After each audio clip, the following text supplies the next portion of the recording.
Hello everyone, I'm Abhishek from Minerva and today we are just going to start the most interesting topic of your syllabus, that is electricity. So what is electricity? Electricity, that is, I will define obviously that name, that is electricity. What is electricity? What are the type of electricity? Why we are using this electricity and how? But before that, let me just give you some examples practically. Then whatever the electrical appliances are here, that is if I'm talking about the bulb, if I'm talking about a fan, if I'm talking about my mobile also, all of the electrical appliances or the gadgets are working on electricity, right? So what is electricity? Why all of these electrical appliances need this electricity? Because electricity, that means it's a flow of charges, right? So what is charge? At first you should know it. So what is charge? Charge is one of the basic property of a matter, right? It is one of the fundamental property of a matter. Now in a conductor, what is a conductor? The conductor is a one type of metal through which the electrons can flow. So at first we should know that what is charge.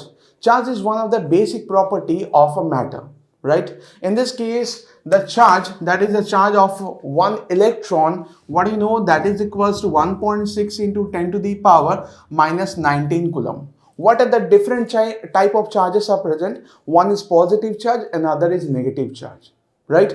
So at first you should know about the properties of the charges. What are the properties of the charges? If I just going to tell you that the property of charges, right? How many types of charges we know till now? That is the positive charges and negative charges, right? So the charges having the first property as the quantization of charge. What is quantization of charge?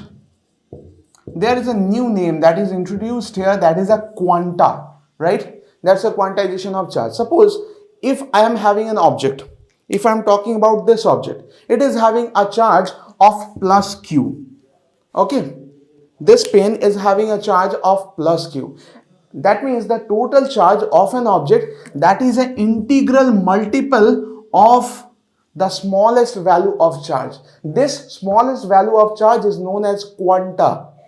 Okay, this smallest value of charge is known as quanta, and the total charge contained in that object, that is an integral multiple of the smallest value of charge. Okay, the smallest value of charge we know, that is a 1.6 into 10 to the power minus 19 coulomb, right?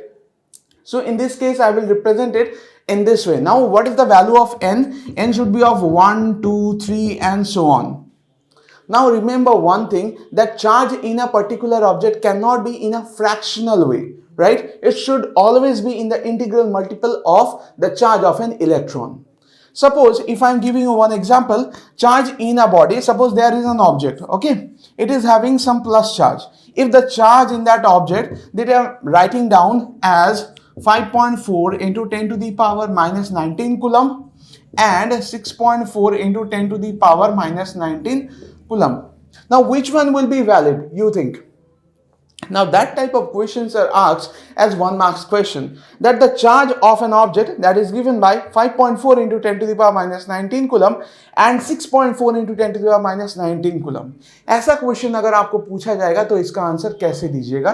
तो पहले एक बात ध्यान में रखिए कि एक electron का चार्ज कितना होता है? 1.6 into 10 to the power minus 19 coulomb. तो 1.6 का फैक्टर इन दोनों में से कौन है? ना ये वाला है. So this is the correct answer. And this is wrong because charge कोई एक पर्टिकुलर ऑब्जेक्ट में कभी भी फ्रैक्शनल वे में नहीं रह सकता कि 1.6 या 1.5 ऐसा करके या फिर 2/3 into 10 to the power minus 19 ऐसे करके नहीं हो सकता. It should always be an integral multiple of the smallest charge, that is the charge of an electron, right? अब ये चार्ज का रहा पहला प्रॉपर्टी. दूसरा प्रॉपर्टी क्या है? दूसरा property is the conservation of charge. Conservation of charge. Conservation of charge क्या होता है? That charge in a particular object can not be created or cannot be destroyed. It can only be transferred from one body to other. मतलब charge को आप ना create कर सकते हैं, ना इसको आप डिस्ट्रॉय कर सकते हैं। इसको सिर्फ आप एक बॉडी से दूसरे बॉडी तक ट्रांसफर कर सकते हैं। That means for a isolated system the total charge of a body should be constant, right. So इतना कुछ मैं नहीं लिख रहा हूं यहां पे, आप जस्ट समझ लो कि what you mean by conservation of charge. That is for a isolated system the total charge should be constant. मतलब उसमें एक आइसोलेटेड सिस्टम में मान लेते हैं कि बहुत सारा ऑब्जेक्ट है और हर एक के पास कुछ ना कुछ चार्जेस हैं, तो वो लोग अपना चार्जेस सिर्फ एक दूसरे को ट्रांसफर कर सकते हैं, डिस्ट्रॉय नहीं कर सकते, राइट। अब आती है थर्ड प्रॉपर्टी की। What is the third property? That the third property is invariation of charge. मान लीजिए कि कोई एक ऑब्जेक्ट के पास कुछ ना कुछ चार्ज है। अब उसका जो चार्ज है वो कभी भी वेलोसिटी के ऊपर डिपेंड नहीं करेगा। मान लीजिए मेरे इस मार्कर में थोड़ा सा चार्जेस है, मैं इसको ऐसे खींच देता हूं तो इसके पास कुछ ना कुछ चार्जेस है, ओके। तो इसको अगर बहुत ज्यादा वेलोसिटी में मैं थ्रो करता हूं तो इसका चार्जेस के ऊपर कोई इफेक्ट नहीं होगा। Charge is independent of the velocity of the object, that is the invariation of the charge, okay. What is the fourth property? The fourth and the most important property is the like charges will repel each other and unlike charges will attract each other. Like charges जैसे कि दो positive charges आपस में repel करता है, दो negative charges भी आपस में रिपेल करता है, पर अगर एक पॉजिटिव और एक नेगेटिव हो तो ये दोनों एक दूसरे को अट्रैक्ट करेगा, राइट। तो यही है that the fourth property, that like charges repel each other, unlike charges attract each other, right। तो ऐसे चार्जेस का कुछ प्रॉपर्टी है जो आपको जानना जरूरी है, क्योंकि इलेक्ट्रिसिटी क्या है? Just the flow of the charges. आपके घर में इलेक्ट्रिसिटी है मतलब इलेक्ट्रिक करंट हर एक इलेक्ट्रिकल अप्लायंसेस तक पहुंच रहा है। किस लिए? क्योंकि आप घर के मेन सर्किट में एक वोल्टेज सोर्स लगाए हैं। What is that voltage source? It just a source of electrons, जहां से आपका इलेक्ट्रॉन्स निकल रहा है, वो इलेक्ट्रॉन्स को एमिट करता है जो पूरे हाउस होल्ड सर्किट में ऐसे फ्लो करता है। इलेक्ट्रिक करंट पास होता है तभी हर एक इलेक्ट्रिकल अप्लायंसेस काम कर पाता है। अब इसके बाद आपको कुछ फंडामेंटल पार्टिकल्स के बारे में जानना होगा जो कि बहुत जरूरी है। जैसे कि फंडामेंटल पार्टिकल्स मतलब इलेक्ट्रॉन, प्रोटॉन और न्यूट्रॉन, उनके चार्जेस के बारे में और उनके मासेस के बारे में जानना होगा। तो अगर हम लोग एक टेबल बनाते हैं जहां पे एक तरफ लिखेंगे कि यहां पर अलग अलग पार्टिकल्स होगा, यहां पे उनका चार्ज होगा और यहां पे उनका मास होगा। कभी कभी कुछ क्वेश्चन ऐसे पूछा जाता है 1 मार्क्स या 2 मार्क्स का, जहां पे इलेक्ट्रॉन प्रोटॉन का कंसेप्ट लगता है। मान लीजिए कि वहां पर मास का कुछ यूज वहां पे मतलब हो गया, मतलब आपको कुछ यूज वहां पे आ गया, तो इसीलिए आपको मास या फिर चार्ज उनके बारे में थोड़ी बहुत जानकारी होनी चाहिए। तो पहला हम प्रोटॉन के बारे में जानते हैं। प्रोटॉन का चार्ज कितना है? प्रोटॉन का charge that is of same of an charge of an electron, that is 1.6 into 10 to the power minus 19 coulomb. इसका मास कितना है ना? That is 1.6 into 10 to the power minus 24 kg, okay. इसके बाद आता है दूसरा पार्टिकल। दूसरा पार्टिकल क्या है ना? Neutron, right. और लास्ट पार्टिकल क्या है ना? That is of electron. Neutron का कोई चार्ज नहीं होता, the charge of A neutron that is of 0, but इसका मास प्रोटॉन के मास से सेम होता है, that is 1.6 into 10 to the power minus 24 kg। इसके बाद आता है इलेक्ट्रॉन। इलेक्ट्रॉन का चार्ज कितना होगा ना? -1.6 into 10 to the power minus 19 coulomb. But electron का जो मास होता है वो सबसे कम होता है, that is of 9.11 into 10 to the power minus 31 kg, right. तो इस बात का आपको ध्यान रखना है। इसके ऊपर बेस करके कोई भी क्वेश्चन आए आप इन वैल्यूज को याद रख सकते हो। इसके बाद आता है कि कितने तरीके के इलेक्ट्रिसिटी होते हैं। अभी तक हम लोगों को दो तरीके का इलेक्ट्रिसिटी पता है। एक है आपका स्टैटिक इलेक्ट्रिसिटी। स्टैटिक इलेक्ट्रिसिटी क्या होता है कि चार्ज जब आपका रेस्ट पोजीशन में होता है, वैसे तरीके का इलेक्ट्रिसिटी को हम लोग स्टैटिक इलेक्ट्रिसिटी व इलेक्ट्रोस्टैटिक्स के नाम से जानते हैं। मान लीजिए कि बचपन में हम लोग क्या करते थे कि कोई एक प्लास्टिक का स्केल लिए, उसको ऐसे ही सर पे ऐसे घिसने के बाद उसमें कुछ ना कुछ चार्ज इंड्यूस हो जाता था। कैसे पता चला? क्योंकि थोड़ा बहुत कागज का टुकड़ा अगर नीचे रखा हुआ है और स्केल को अगर उनके पास लेके जाओगे तो वो लोग अट्रैक्ट करेंगे, राइट तो इसका मतलब क्या है कि उसके पास जरूर कुछ ना कुछ चार्जेस है, पर वो चार्जेस पूरे जो स्केल था उस पूरे स्केल में नहीं फैल सकता, वो सिर्फ उसी पोजीशन पे रहेगा जिस पोजीशन को हमने फ्रिक्शन किया था, मतलब जिस पोजीशन को हमने घिसा था, राइट तो जो चार्जेस आपका रेस्ट पोजीशन में है, तो वैसे तरीके का जो इलेक्ट्रिसिटी है जिसको हम लोग स्टैटिक इलेक्ट्रिसिटी के नाम से जानते हैं। उसके बाद आता है डायनेमिक इलेक्ट्रिसिटी, जो हम लोग एक्चुअली उसी को बोलते हैं जब चार्ज आपका मोशन में रहता है, जैसे कि हम लोग हाउस होल्ड सर्किट में यूज करते हैं, या फिर आप कोई एक बैटरी कनेक्टेड सर्किट में यूज करते हो। जैसे कि एक छोटा सा सर्किट है, आप उसमें अगर एक बैटरी कनेक्ट कर देते हो तो क्या होता है कि वो सर्किट में करंट फ्लो होना चालू हो जाता है, तो उसमें चार्जेस आपका फ्लो हो रहा है, मतलब चार्जेस आपका कंडक्ट हो रहा है, that is passing through that of conductor और that is passing through that of circuit. तो इसमें क्या बोल सकते हैं, that the charges are in motion, so that kind of electricity is known as dynamic electricity. अब इसके बाद जानेंगे कि सर आप बोल रहे हैं कि चार्जेस फ्लो कर रहा है कंडक्टर के through, so what is the conductors? So conductors are the materials through which the current can pass easily, or the electrons or the charges can pass easily. That means they allow to pass the electrons or the charges through them. अब insulator क्या होता है? Insulator are those materials that they don't allow to pass any kind of charges through them. Insulator का example बहुत है, जैसे कि मान लीजिए ये प्लास्टिक का पेन हो गया, या फिर आप कांच हो गया, या फिर any kind of material through which the current can not pass, that can be treated as a insulator. Okay, conductor का एग्जांपल बोले तो कंडक्टर का एग्जांपल बहुत है, दैट इज अ कॉपर है, सिल्वर है, aluminium, graphite, lots of examples are there through which the current can pass easily. So इतने time से जो हम बोल रहे हैं कि that current is passing through that of conductors, the current can not pass through that of insulators, so what do you mean by current? Let's understand that. So now we are just going to understand that what is current, right? So current क्या होता है कि current is the flow of charges. That is the rate of flow of charges. It can be defined the rate of flow of charges through a cross-sectional area. Through a cross-sectional area. Cross-sectional area of which? Obviously of conductor, because the current can pass through only the conductor, right? So the current can be defined as a rate of flow of charges through a cross-sectional area of a conductor. So it is defined as I, okay, and it is equals to Q by of T. What is Q? Q is the amount of charges that is flowing through that of conductor in per unit time. So what will be the SI unit of current? The SI unit of current, that should be what? It is equals to, what is the SI unit of charge? SI unit of charge is coulomb, and what is the SI unit of time? That should be second. So it is of coulomb per second and it is named as ampere. So the SI unit of current, this is of ampere.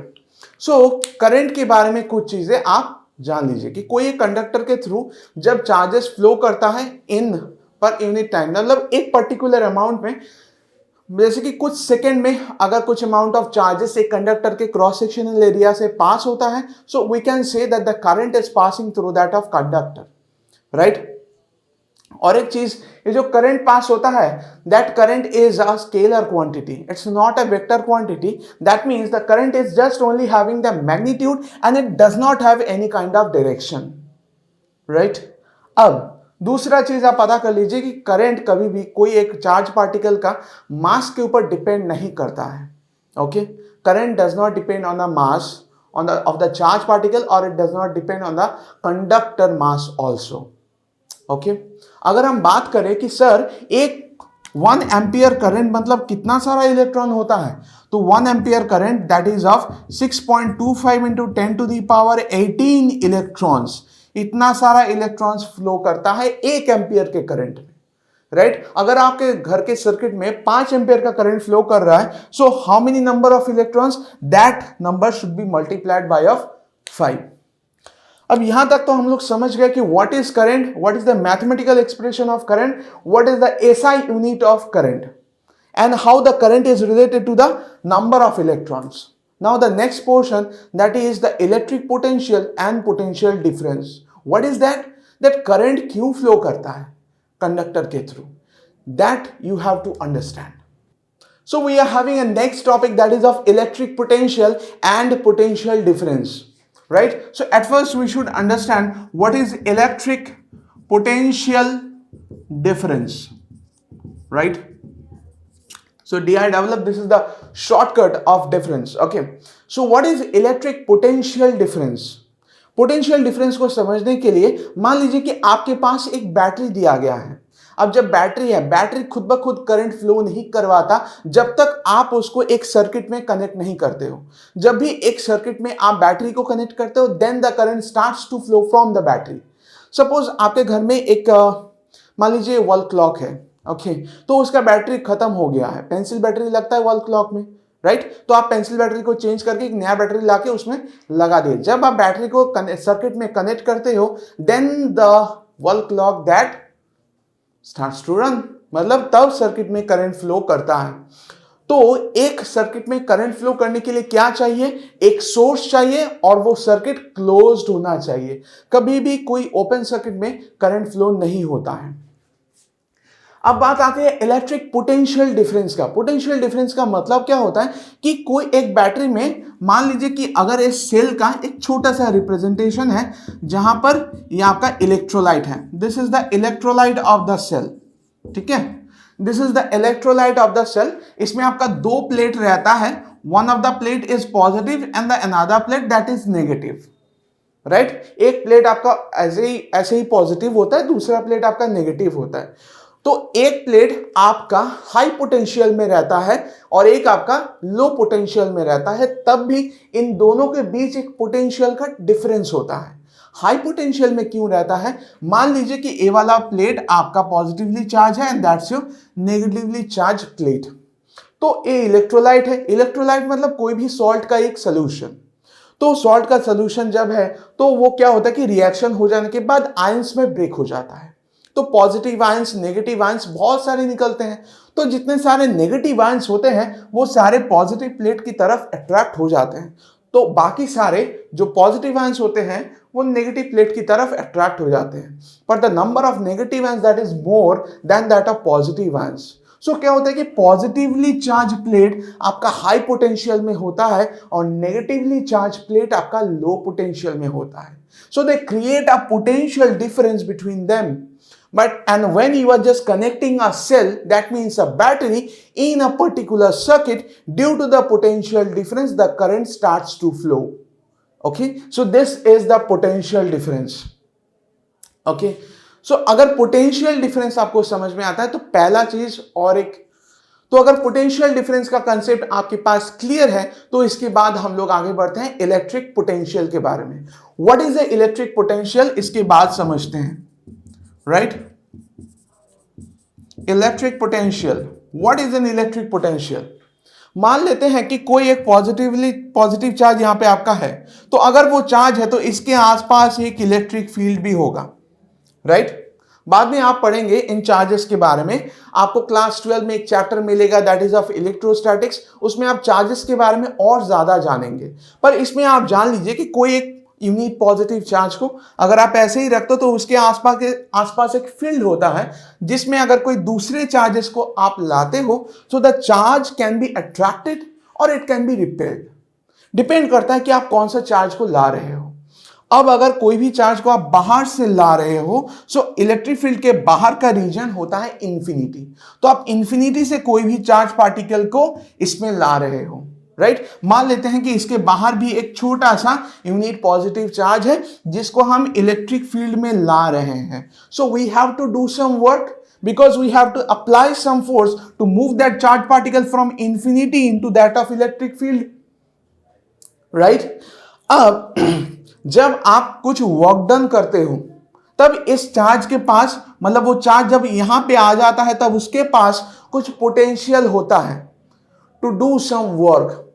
अब अगर ऐसा हुआ कि मान लीजिए कि यहां से यहां तक एक डिस्टेंस है और वो चार्ज पार्टिकल अभी यहां पे आ चुका है. पहले वो इस पोजीशन में था, अब वो यहां पे आ चुका है. ठीक है। तो यहां पे अगर इसको हम थोड़ा अच्छे से रिप्रेजेंट करें तो मान लीजिए एक ऐसा लाइन है, ये पहले इस पोजीशन में है। अब हम क्या चाहते हैं कि इलेक्ट्रिक फील्ड के अंदर है, तो इलेक्ट्रिक फील्ड के अंदर अगर वो एक पोजीशन से दूसरे पोजीशन में आना चाहता है तो क्या करना होगा, इसको इस तरफ आने के लिए he have to do more work, right. तो जब भी वो ए पॉइंट से बी पॉइंट की तरफ आएगा तो उसका पोटेंशियल और बढ़ेगा। That means I can say that V of B that is of greater than of V of A। Electric field के अंदर आप जब भी कोई चार्जेस को इस चार्ज के पास ला रहे हो, मतलब एक पॉइंट से दूसरे पॉइंट तक ला रहे हो, तो आपको ज्यादा काम करना होगा, more work you have to do, right. तो ए पॉइंट से बी पॉइंट तक लाने के लिए आप बोल सकते हो कि बी पॉइंट का पोटेंशियल ए पॉइंट से ज्यादा होगा, तो इन दोनों के बीच में एक पोटेंशियल का डिफरेंस होगा। तो उस पोटेंशियल का जो डिफरेंस है उसको हम लोग VB माइनस ऑफ VA से लिखते हैं। Potential of point B minus of potential of point A, that is equals to what, that is equals to the work done per unit charge.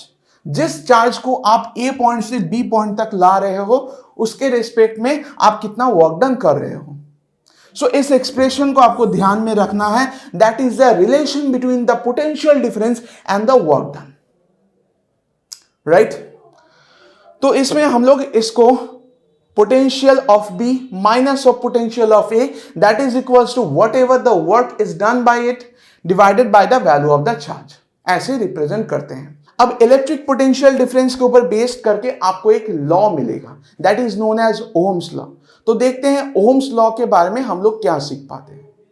तो ओहम्स लॉ में क्या बोला गया है, Ohm's law में ऐसा बोला गया कि आपके पास अगर कोई सर्किट है, मान लीजिए ऐसा एक सिंपल सर्किट हम यहां पे ड्रॉ कर रहे हैं, that consist of a DC source, a switch, obviously a ammeter which is connected in series with the circuit and a voltmeter which is connected across this resistance। तो यहां पे हम लोग क्या कर रहे हैं कि एक एमीटर को सर्किट के साथ सीरीज में कनेक्ट किए हैं और एक वोल्टमीटर को एक रेजिस्टेंस के पैरेलल में कनेक्ट किए हैं, राइट। तो ओहम्स लॉ हम लोगों से क्या बोलता है कि if the physical conditions are unchange that is the temperature, तो ये बोला जाता है कि the potential difference that is directly proportional to that of flow of current. अब यहां पे पोटेंशियल डिफरेंस कहां पे हो रहा है, आप देखिए पोटेंशियल डिफरेंस इस रेजिस्टेंस के अक्रॉस में हो रहा है। इस एलिमेंट को हम लोग रेजिस्टेंस के नाम से जानते हैं। रेजिस्टेंस क्या होता है कि वो इलेक्ट्रॉन को चोरी करता है। अब देखिए यहां से अगर आपका करंट फ्लो होना चालू होता है तो करंट आपका रेजिस्टेंस के थ्रू जाएगा। हम लोग जानते हैं कि 1 एम्पियर ऑफ करंट का वैल्यू कितना है ना, that is of 6.25 into 10 to the power of 18 electrons, right. मान लीजिए यहां से 1 एम्पियर करंट अगर फ्लो कर रहा है तो इतना नंबर ऑफ इलेक्ट्रॉन्स फ्लो कर रहा है। जब भी वो रेजिस्टेंस के थ्रू पास हो जाएगा कुछ इलेक्ट्रॉन रेजिस्टेंस कंज्यूम कर लेगा and that will be dissipated as heat.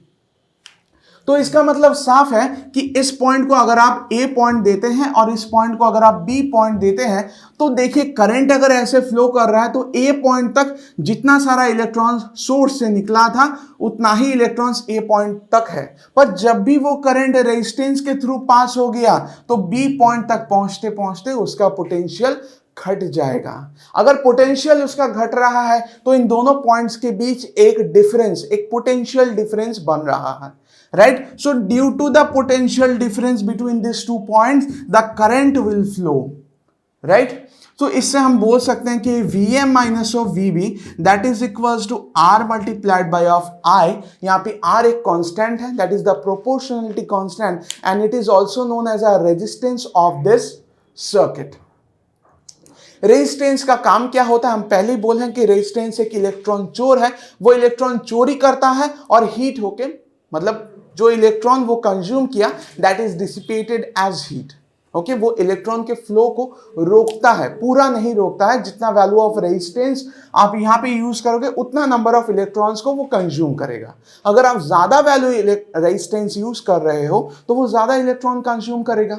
अगर आप स्मॉल वैल्यू रेजिस्टेंस यूज कर रहे हो तो वो स्मॉल नंबर ऑफ इलेक्ट्रॉन्स को कंज्यूम करेगा। तो यहां पे आपको एक मैथमेटिकल एक्सप्रेशन मिलता है ओहम्स लॉ का। ओहम्स लॉ क्या है मैं दोबारा बता देता हूं कि if the physical conditions of a circuit that is the temperature is unchange, तो आप बोल सकते हैं कि due to the potential difference the current will be directly proportional with that.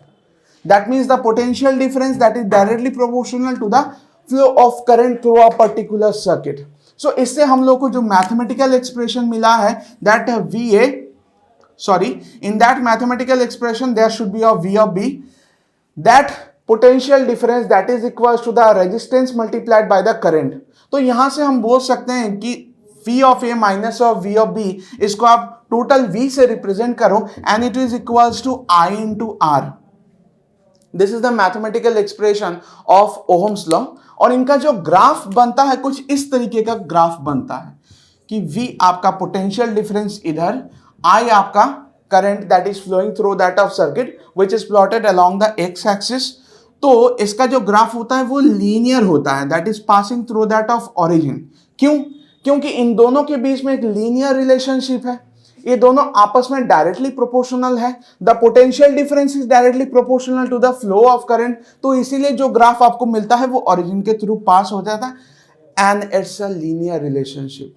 तो अभी हम लोग सीखे हैं कि what do mean by Ohm's law, Ohm's law का मैथमेटिकल एक्सप्रेशन, उन लोगों के बीच का ग्राफिकल रिलेशनशिप. अभी हम लोग सीखेंगे कि सर्किट में जो हम लोग यूज किए थे दैट द रेजिस्टेंस, वो रेजिस्टेंस एक्चुअली होता क्या है. रेजिस्टेंस के बारे में हमने बस इतना बताया कि रेजिस्टेंस इलेक्ट्रॉन्स कंज्यूम करता है. अगर आप सर्किट में कोई एक रेजिस्टेंस को यूज कर रहे हो वो आपके ऊपर है, आप कितना वैल्यू रेजिस्टेंस यूज करोगे. अगर आप 100 ओम या फिर 10 ओम या फिर 50 ओम का रेजिस्टेंस यूज करते हो तो उसके लिए करंट आपका वैरी करता है, राइट. ऐसा भी कुछ रेजिस्टेंसेस मिलता है जो हम सर्किट में यूज करते हैं जिसको हम लोग वेरिएबल रेजिस्टेंस के नाम से जानते हैं, जिनका रेजिस्टेंस आप सर्किट में जब करंट फ्लो कर रहा है ऑन द सर्किट तब आप उसका रेजिस्टेंस वैरी कर सकते हो so the current can be changed. Okay, अब कोई एक सर्किट का रेजिस्टेंस कुछ चीजों पे डिपेंड करता है, राइट. मान लीजिए कि कोई एक कंडक्टर है जिस कंडक्टर के थ्रू करंट फ्लो कर रहा है इस डायरेक्शन में. करंट के डायरेक्शन के बारे में एक महत्वपूर्ण चीज मैं बताना चाहूंगा कि कोई एक कंडक्टर को जब आप कोई एक सोर्स के साथ कनेक्ट करते हो, सो सोर्स का हम जानते हैं एक पॉजिटिव प्लेट होता है, एक नेगेटिव प्लेट होता है. तो पॉजिटिव प्लेट आपका हाई पोटेंशियल में रहता है, नेगेटिव प्लेट आपका लो पोटेंशियल में रहता है. तो उन दोनों के बीच का जो पोटेंशियल डिफरेंस है इसी वजह से करंट फ्लो होता है. अब करंट का डायरेक्शन हम लोग मानते हैं कि is along the direction of the flow of positive charge. पर आप लोग जानते हैं कि पॉजिटिव चार्ज कभी भी करंट फ्लो में पार्टिसिपेट नहीं करता है. करंट फ्लो होता है due to the flow of electrons. अब हम लोग ऐसा क्यों मानते हैं कि इलेक्ट्रॉन्स का जो फ्लो है वो करंट का फ्लो का बिल्कुल उल्टा है. That means the electrons are flowing in a particular direction, but the direction of current flow we are assuming in the opposite direction of the flow of electrons. ऐसा क्यों है? क्योंकि जब ये डायरेक्शन मतलब जो डिस्कवर किया गया था करंट का डायरेक्शन ऐसा होगा, पॉजिटिव प्लेट आपका हाई पोटेंशियल में है, नेगेटिव प्लेट लो पोटेंशियल में है, तो पोटेंशियल डिफरेंस की वजह से पॉजिटिव प्लेट से करंट निकलेगा ऐसे. तब एक्चुअली इलेक्ट्रॉन्स के बारे में वो डिस्कवर नहीं हुआ गया था. मतलब साइंटिस्ट को ये पता नहीं था कि इलेक्ट्रॉन्स नाम का कोई पार्टिकल एग्जिस्ट भी करता है. बाद में पता चला कि हाँ कोई एक पार्टिकल के अंदर मतलब कोई एक ऑब्जेक्ट के अंदर अगर आप उसको तोड़ते हो तो वहां पे एटम के अंदर आपको इलेक्ट्रॉन्स, प्रोटॉन्स, न्यूट्रॉन ये सारा कुछ मिलता है. And the electrons are orbiting around the nucleus in a particular orbit. तो तब एक्चुअली माना गया था that the current flow is according to the direction of the flow of positive charges, but actually the current flow in the opposite direction of the flow of electrons. ये बात ध्यान में रखना है. अब देखिए कि कोई कंडक्टर के थ्रू जब करंट आपका फ्लो कर रहा है तो इस कंडक्टर का कुछ ना कुछ रेजिस्टेंस होगा, राइट. अगर इसका कुछ रेजिस्टेंस होगा, रेजिस्टेंस कुछ चीजों पे डिपेंड करता है. That the resistance is directly proportional to the length of the conductor, right, and the resistance is inversely proportional to the cross sectional area of the conductor. तो इन दोनों को मिला के हम लोग को क्या मिलेगा? that the resistance is proportional with that of L by A and we can say it is equals to rho L by A. What is rho here? Rho is obviously the proportionality constant, but it is also known as the resistivity of the material. कोई एक particular conductor अगर आप use कर रहे हो, that is a copper, silver, aluminium and what ever it is, उसका resistivity constant होता है। अगर आप उसका रेजिस्टिविटी चेंज करना चाहते हो, आपको पूरा कंडक्टर चेंज करना होगा। If you are using copper and you want to change the resistivity of that, so you have to replace it, right? मतलब उस कंडक्टर का रेजिस्टिविटी आप चेंज नहीं कर सकते। उस सर्किट में अगर आपको रेजिस्टिविटी का कोई दूसरा वैल्यू चाहिए तो आप कंडक्टर कोई दूसरा लाओ वहां पे। अब इसके ऊपर बेस करके बहुत सारे क्वेश्चंस पूछे जाते हैं। 3 तरीके का क्वेश्चन पूछा जाता है। पहला क्वेश्चन जो आपका लेंथ के साथ रिलेटेड होता है। मान लीजिए आपको एक पर्टिकुलर लेंथ का वायर दिया गया हो, उसको आप 5 टुकड़े में काट दिए, तो हर एक टुकड़े का रेजिस्टेंस कितना होगा। ऐसा क्वेश्चन आपको पूछा गया कि मान लीजिए आपके पास एक कंडक्टर है, जिस कंडक्टर का एक लेंथ है दैट इज ऑफ L और इसका एक रेजिस्टेंस भी है दैट इज ऑफ R। इसका एक रेजिस्टेंस भी है दैट इज ऑफ R। अब इसको अगर हम 5 टुकड़े में काट दिए, ऐसे 5 इक्वल टुकड़े में अगर हम काट दिए, तो हर एक टुकड़े का रेजिस्टेंस कितना होगा। हम जानते हैं कि resistance is directly proportional to the length of the conductor. So अगर आप लेंथ को 5 टुकड़े में काटते हो तो रेजिस्टेंस भी 5 टुकड़े में बढ़ जाएगा। मतलब हर एक पार्ट का रेजिस्टेंस कितना होगा ना, R/5, राइट। हर एक इक्वल पार्ट है यहां पे, तो हर एक पार्ट का रेजिस्टेंस कितना होगा ना, R/5। अब ऐसा भी क्वेश्चन आता है, दूसरा क्वेश्चन, कि कोई एक कंडक्टर का लेंथ था, उसको हम लोग डबल कर दिए। कंडक्टर का लेंथ आप डबल करोगे तो ऑब्वियसली उसका जो रेजिस्टेंस था वो भी डबल हो जाएगा। मान लेते हैं कि यहां पर पहले से एक कंडक्टर था जिसका एक लेंथ था L, उसका एक रेजिस्टेंस था R। So once upon a time there was a conductor who is having the resistance of R and it was having a length of L. Now the size of the conductor is increased and it is twice in size now. So उसका length अभी कितना हो गया है ना, 2L। अगर उसका length double हो जाएगा तो उसका रेजिस्टेंस भी डबल होगा, because the resistance is directly proportional with the length of the conductor. So it will be equals to how much, it will be equals to 2R, right. ऐसा ही question अगर आपको पूछा जाए कि मान लीजिए आपके पास एक कंडक्टर है जिसका लेंथ है L एंड इसका रेजिस्टेंस है R। इसका अगर आप लेंथ को हाफ कर देते हो, इसका लेंथ अगर ऐसा हाफ हो जाता है, तब इसका लेंथ कितना होगा ना, L/2, तब इसका रेजिस्टेंस भी हाफ हो जाएगा and it will B of R/2, right. तो इस तरीके से रेजिस्टेंस और लेंथ के ऊपर क्वेश्चंस आते हैं। अब दूसरा कंसेप्ट पे चलते हैं, that is the relation of this cross sectional area. अब यहां पे हम लोग क्या जानते हैं कि that the resistance is inversely proportional with that of cross sectional area, right. So हम लोग ऐसा बोल सकते हैं कि अगर रेजिस्टेंस इंक्रीज हो गया तो क्रॉस सेक्शनल एरिया वहां पे घट जाएगा। मतलब कोई एक ज्यादा क्रॉस सेक्शनल एरिया के लिए, मान लीजिए आपको एक क्रॉस सेक्शनल एरिया दिया गया है बिल्कुल इस तरीके का। इसका क्रॉस सेक्शनल एरिया है ये और इसका पहले का एक रेजिस्टेंस है R।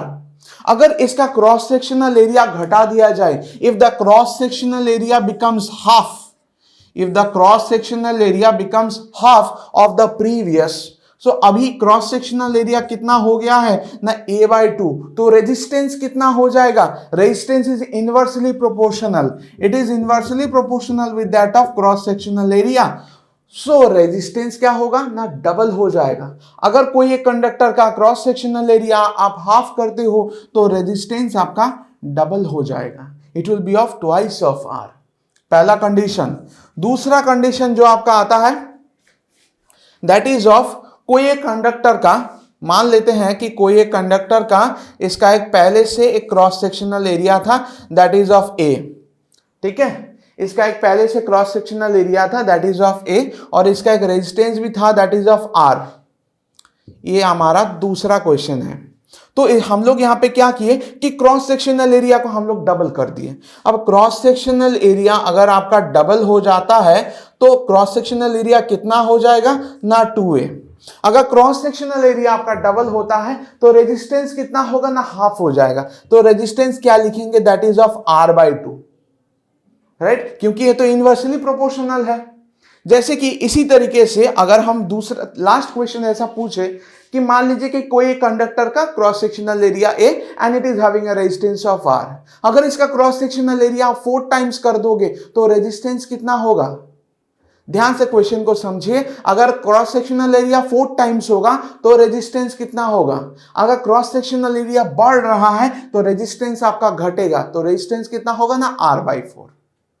ठीक है, तो ये तो रहा आपका क्रॉस सेक्शनल एरिया के ऊपर बेस करके कुछ क्वेश्चंस। अब कुछ क्वेश्चंस ऐसे भी होते हैं जो आपका डायमीटर से रिलेटेड होता है of that particular cross sectional area. अब उसके बारे में थोड़ा सा डिस्कस कर लेते हैं। तो हम लोग रेजिस्टेंस का डायमीटर के साथ क्या रिलेशन है, पहले देखिए कि कोई कंडक्टर का अगर आपको क्रॉस सेक्शनल एरिया, ये वाला क्रॉस सेक्शनल एरिया अगर दिया गया है ए, तो क्रॉस सेक्शनल एरिया का मतलब आप क्या समझते हैं? एक सर्कुलर क्रॉस सेक्शनल एरिया है, राइट, जिसके थ्रू करंट आपका फ्लो कर रहा है। तो इसका मतलब क्या होता है कि दो फॉर्मूला बनता है, एक आपका πr², एक आपका πd²/4। क्योंकि हम जानते हैं r equals to d/2, radius equals to half of the diameter, इसीलिए ऐसा फॉर्मूला हम लिखते हैं for the cross sectional area. अगर यहां पे देखें तो पाई और 4 ये दोनों तो कांस्टेंट नंबर है, इसका मतलब r is proportional with that of area का वैल्यू अगर हम बिठाएं तो πd²/4 बनेगा। ये दोनों तो कांस्टेंट है, फिर भी आप कैलकुलेशन करना चाहें तो 4/πd² बनेगा। तो हमको बस रेजिस्टेंस और डायमीटर चाहिए, तो हम यहां से बता सकते हैं कि the resistance is inversely proportional to the square of the diameter. सही ना, resistance is inversely proportional to the square of the diameter. अब यहां से कैसा क्वेश्चन आता है, मान लीजिए कि कोई एक कंडक्टर का पहले से एक डायमीटर था, आपको बोल दिया गया है कि कोई कंडक्टर का एक क्रॉस सेक्शनल एरिया था और उसका डायमीटर था d और उसका रेजिस्टेंस था r। ओके, अब उसका क्या किया कि डायमीटर को डबल कर दिया। अब डायमीटर अगर आपका डबल हो जाता है मतलब ऐसा आपका डायग्राम बनेगा जहां पर डायमीटर कितना हो गया ना 2d। अगर डायमीटर आपका ट्वाइस हो गया तो यहां पे रेजिस्टेंस का क्या चेंज होगा? ध्यान से देखिए इस रिलेशन को, that is of resistance is inversely proportional to the square of the diameter. So अगर डायमीटर आपका ट्वाइस हो जाता है तो रेजिस्टेंस आपका कितना हो जाएगा ना 1/4 हो जाएगा, राइट।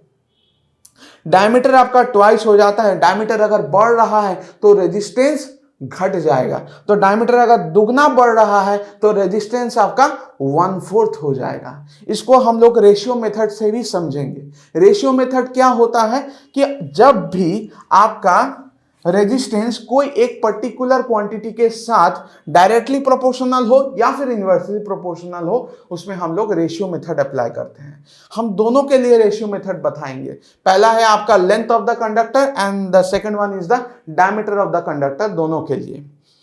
अब देखिए यहां पर डायमीटर का दूसरा क्वेश्चन भी पूछा जा सकता है कि मान लीजिए पहले से कंडक्टर का एक क्रॉस सेक्शनल एरिया था जिसका डायमीटर एक्चुअली इस पोर्शन का नापा जाता है, फिर भी हम ऐसे लिखे हैं, इसका डायमीटर है d और इसका रेजिस्टेंस है r।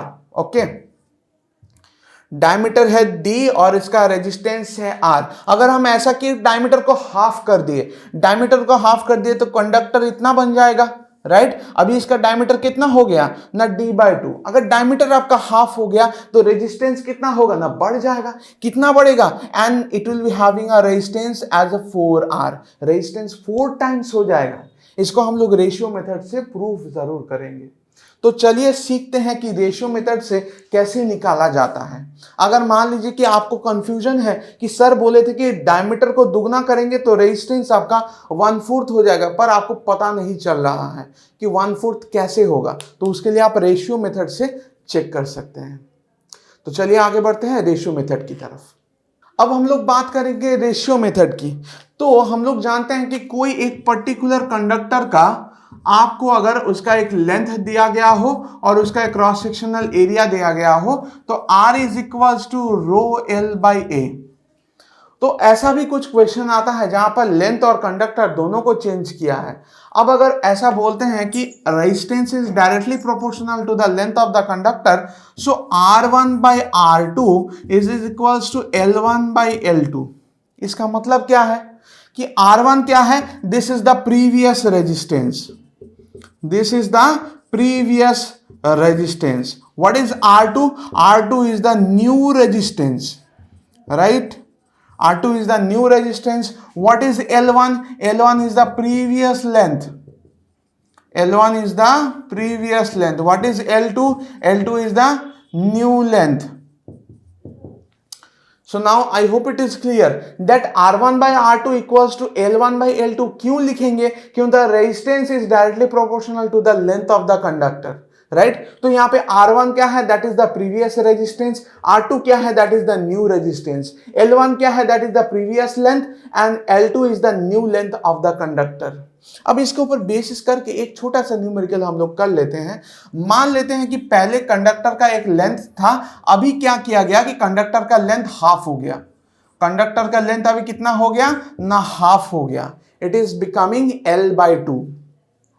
सो पहले हम लोग बोल सकते हैं it is having the previous length as L1, now it is having a new length that is half of previous length.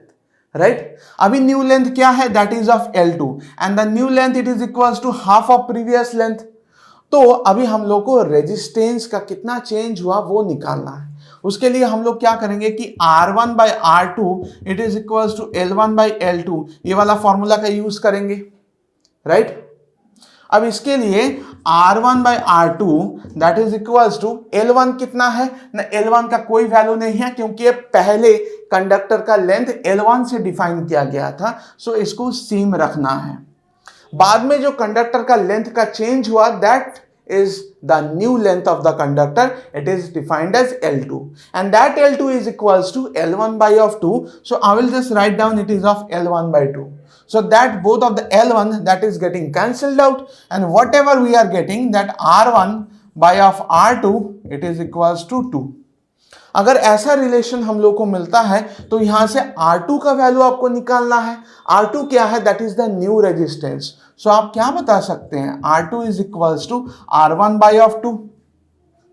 सो इसका मतलब क्या है कि अगर आप कंडक्टर को हाफ कर देंगे, उसका लेंथ को अगर हाफ कर देंगे तो उसका रेजिस्टेंस भी हाफ हो जाएगा. R1 क्या है, R1 is the previous resistance, R2 is the new resistance. So the new resistance is half of the previous resistance. Right तो इससे आपको पता चलता है कि कंडक्टर को अगर आप कंडक्टर का लेंथ अगर हाफ करते हैं तो उसमें आपका रेजिस्टेंस हाफ हो जाता है, जिसके लिए हम लोग रेशियो मेथड का इस्तेमाल किए हैं. जहां पे हम फिर से बता देते हैं कि L1 क्या है, that is the previous length of the conductor, L2 this is the new length of the conductor and it is half of the previous length. So we have substituted the value that is of L2 equals to L1 by 2 over here. At this place we have just substituted the value and the L1 are getting cancelled out and whatever the ratio we are getting that is of R1 by R2 that is equals to 2. So what can I say, that R2 is equals to R1 by 2. So the new resistance of the conductor that is half of previous resistance. Now we'll do a numerical based on the concept of the resistance and this cross sectional area. Cross sectional area और resistance के ऊपर दो तरीके के numericals पूछे जाते हैं. So the resistance of a conductor is inversely proportional to the cross sectional area of it. So I can write down that a resistance is inversely proportional to the cross sectional area. तो इसमें हम लोग क्या लिख सकते हैं कि R1 by R2 that should be equals to what? It is equals to A2 by of A1. Now R1 R2 आप लोग पहले से जानते हो. R1 क्या है, that is the previous resistance, R2 is the new resistance. But what is A1? This is the previous cross sectional area. Previous cross sectional area. Or you can write down it is the old cross sectional area and A2 is the new cross sectional area. Right? A2 is the new cross sectional area. So R1 by R2 equals to A2 by A1. क्यों है?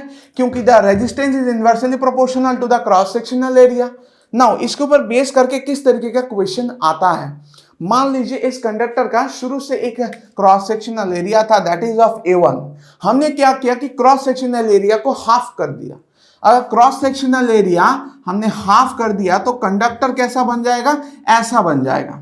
इसके length को हमने कोई change नहीं किया, the length is same but the cross sectional area becomes half. So initially the cross sectional area was A1 but now the cross sectional area is becoming A1 by 2.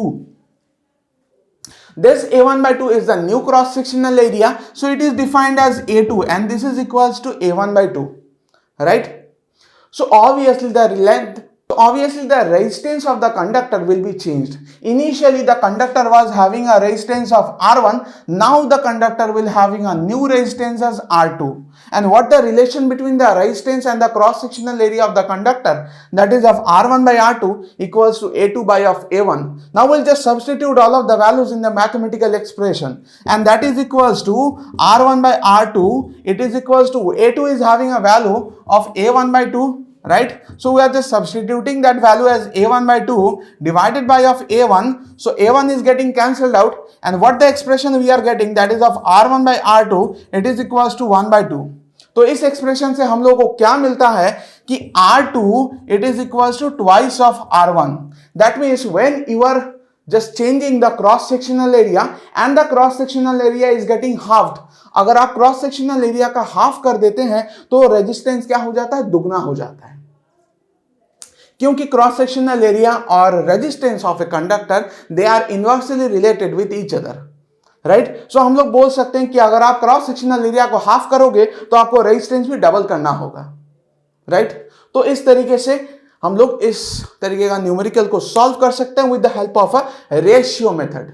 अब बात आती है diameter की। Diameter के base किया हुआ question जो हमने लास्ट बताया, शायद अगर आपको समझ में नहीं आया है तो उसको हम लोग रेशियो मेथड से सॉल्व करेंगे, जिसमें हम लोग क्या करेंगे, एक कंडक्टर का पहले से एक डायमीटर दिया हुआ होगा, अब उस डायमीटर को अगर हम चेंज करते हैं तो रेजिस्टेंस कैसे चेंज होगा वो हम देखेंगे। तो मान लीजिए आपके पास एक कंडक्टर दिया गया हो, जो कंडक्टर बिल्कुल इसी तरीके का दिखता है, तो इसका एक लेंथ होगा जो लेंथ L से डिफाइन किया गया है, और इसका एक क्रॉस सेक्शनल एरिया होगा जिसको हम लोग A से डिफाइन करते हैं। अगर क्रॉस सेक्शनल एरिया आपका A है तो मान लेते हैं इसका एक डायमीटर है दैट इज ऑफ D1, ठीक है? तो डायमीटर को अगर हम लोग चेंज करते हैं, हम लोग को पता करना है कि रेजिस्टेंस कैसे चेंज हो रहा है, राइट? तो उसके लिए हम लोग क्या करेंगे, कंडक्टर का डायमीटर को डबल कर देते हैं। अगर डायमीटर को हम लोग डबल करते हैं तो क्या हो जाएगा, that is of twice of D1।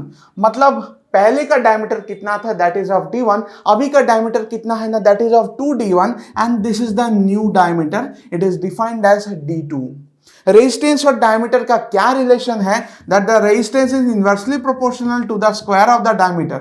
So what we know from the ratio method, that is of R1 by R2, it is equals to D2 square by of D1 square. So आपको एक mathematical relation मिलता है resistance और diameter के बीच।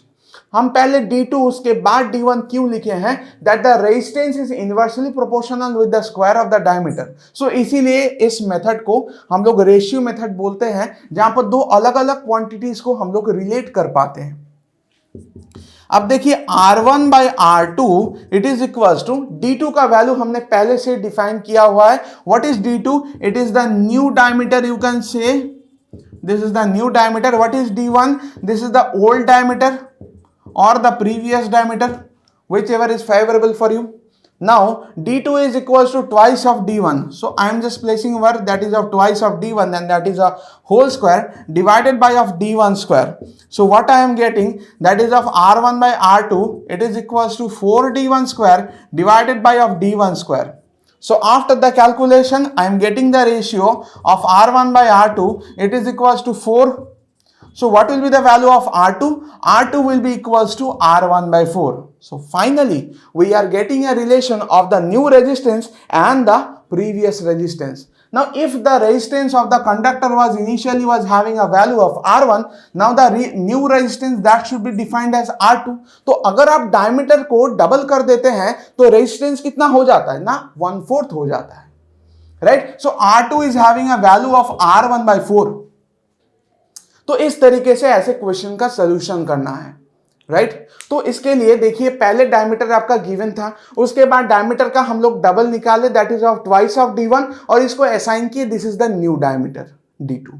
अब हम लोग जानते हैं रेजिस्टेंस और डायमीटर का relation, that is the resistance of a conductor is inversely related with the square of the diameter. So R1 by R2, it is equals to D2 square by of D1 square. So in the place of D2, what the value we know? That is of twice of D1.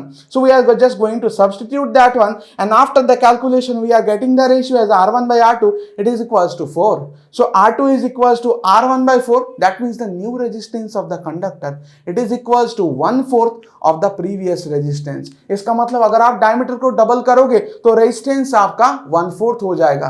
अगर आप diameter को half करोगे तो resistance आपका 4 times हो जाएगा. तो चलिए आगे बढ़ते हैं कुछ ऐसे क्वेश्चंस की तरफ जहां पर आपको वैल्यू असाइन किया गया है और वहां से आपको रेजिस्टेंस या फिर मान लीजिए रेजिस्टिविटी ऑफ द कंडक्टर निकालना है.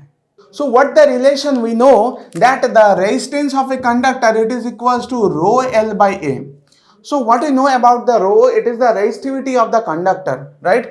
So rho is equals to, इसका SI यूनिट क्या होगा वो पहले निकालते हैं. Rho equals to R into A divided by of what? Divided by of L.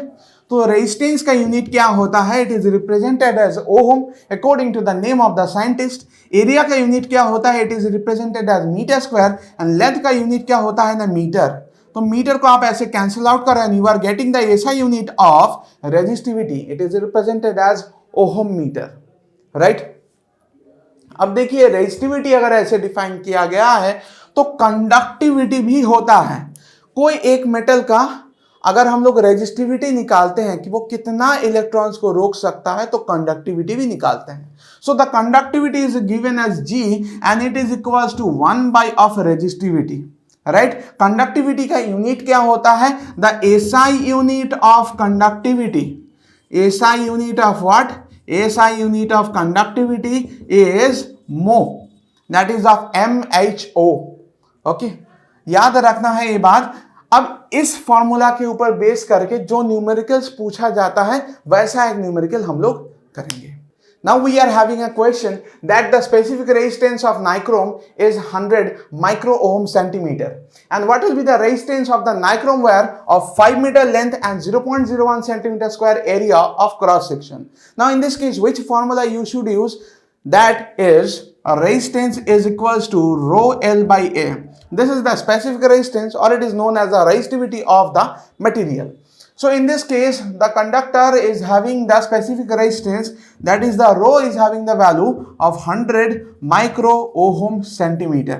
So it is equals to how much? 100 into 10 to the power of minus 6. That micro can be converted, that is at 10 to the power of minus 6, and due to this centimeter we will just multiply 10 to the power minus 2 and it is of ohm meter. So in this way the micro ohm is converted to ohm by multiplying of 10 to the power minus 6. This centimeter is converted to meter by multiplying 10 to the power minus 2.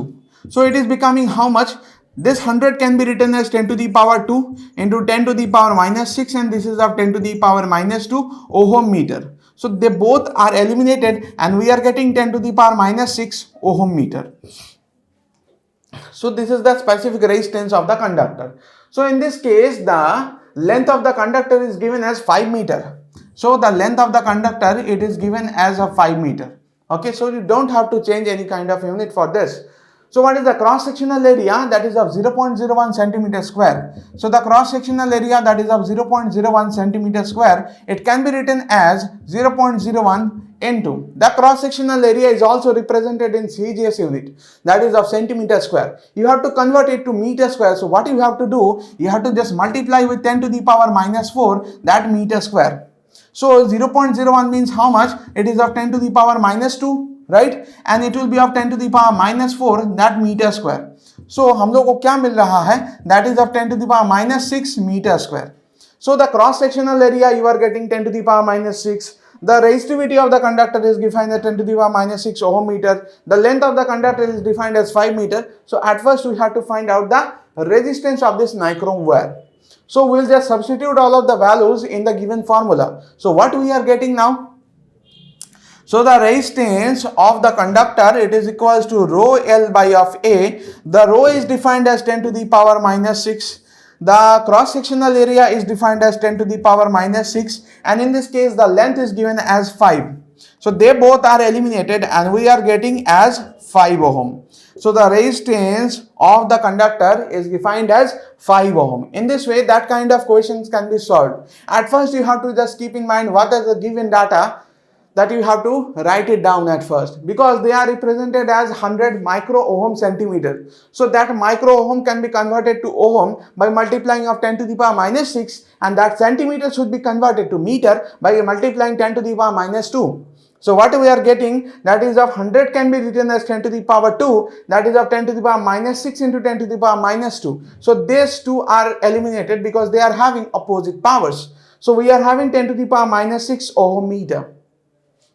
Now the length of the conductor is defined as 5 meter and the cross-sectional area, that is of 0.01 centimeter square. Remember that the CGS unit cannot be used anymore. If anything is given in CGS, that should be converted to SI. So in this case, centimeter square should be converted to meter square by multiplying 10 to the power of minus 4. This 0.01 is equals to 10 to the power of minus 2. So they both of the powers can be added and we are getting 10 to the power of minus 6 meter square. Right? So cross-sectional area and the resistivity, that is the specific resistance of the conductor, they both are having the same value. So we have substituted them in the given formula, and the resistance of the conductor we are getting as 5 ohm. So in this way, that kind of question can be solved. Right? So at this point of session, we are just ending this session. Thank you so much for the class and keep practicing. If you are having any of the doubt, you can inform us. Thank you.